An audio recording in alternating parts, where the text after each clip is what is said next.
अस्सलाम वालेकुम। और न्यूज़ के साथ मैं हूं फैसल। खबर शामिल करते हैं कराची से। कराची नागन चुरंगी पर दो मुसल्लह अफराद की लूट मार। दोनों डाकू अजीजाबाद ब्लॉक 2 के इलाके में दाखिल। इलाका मकीनों ने 15 पुलिस को इतला कर दी। दोनों डाकू घर में दाखिल। मौके पर अजीजाबाद पुलिस पहुंच गई। डाकू और पुलिस में फायरिंग का तबादला। एक डाकू जख्मी हालत में घर की छत से गिरफ्तार और एक मौके का फायदा उठाते हुए फरार। एक टीटी पिस्तौल और एक मोटरसाइकिल बरामद। रिपोर्ट करते हैं crime reporter Mohammad Gulzar Ahmed, on news Karachi. नहीं निकले घर में से। देखो भाई तो देख बाहर खड़ा हुआ है उसकी समझ नहीं।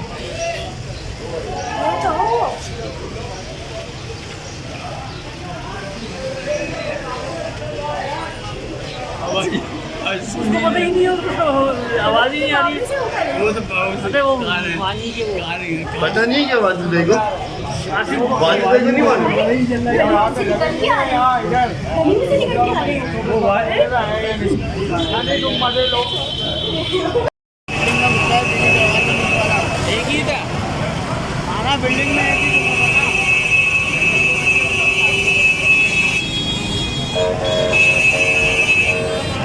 लाइक करें, कमेंट करें, शेयर करें और बेल आइकन को प्रेस करना मत भूलें। देखते रहिए ऑन न्यूज़।